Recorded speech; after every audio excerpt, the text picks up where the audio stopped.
ইরানের প্রেসিডেন্ট ইব্রাহিম রাইসিকে বহনকারী হেলিকপ্টারের বিধ্বস্ত হওয়া নিয়ে এখনো ধোঁয়াশা কাটছে না।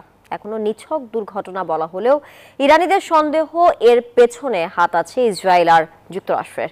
দুর্ঘটনায় সহমর্মিতা উদ্বেগ প্রকাশ করেছেন মধ্যপ্রাচ্য সহ বিশ্বের বিভিন্ন দেশের নেতারা। রোববার পূর্ব আজারবাইজান প্রদেশের রাজধানী তাবরিজে যাওয়ার পথে দুর্ঘটনার কবলে পড়েন ইরানের প্রেসিডেন্ট ইব্রাহিম রাইসি। উদ্বেগ প্রকাশ করে দেশবাসীকে দোয়া করার আহ্বান জানান দেশটির সর্বোচ্চ নেতা আয়াতুল্লাহ খামেনি।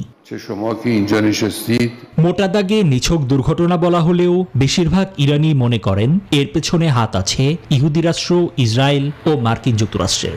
ঘটনায় ইসরায়েল আনুষ্ঠানিক কোনো মন্তব্য না করলেও তেল আবিবের একটি সংবাদ মাধ্যম বলছে ইসরায়েল জড়িত নয়। তবে রাইসির দুর্ঘটনার পর ইরান নিয়ে আগের অবস্থান থেকে সরেনি ইসরায়েল। দুর্ঘটনার আগে ইরান আজারবাইজান সীমান্তের দুটি বাঁধ উদ্বোধনের জন্য রাইসির সঙ্গে ছিলেন আজারবাইজানের প্রেসিডেন্ট ইলহাম আলিয়েভ। হেলিকপ্টার বিধ্বস্ত হওয়ার খবর শুনে গভীর উদ্বেগ প্রকাশ করে তিনি বলেন, যে কোনো সহায়তা দিতে তার দেশ প্রস্তুত। সব ধরনের সহায়তা দিতে প্রস্তুত থাকার কথা জানিয়েছে সৌদি আরবও। ইরানি জাতির জন্য প্রার্থনা ও শুভকামনা জানিয়েছে পাকিস্তান। এই দুর্ঘটনার খবরে উদ্বেগ প্রকাশ করেছেন ভারতের প্রধানমন্ত্রী নরেন্দ্র মোদী।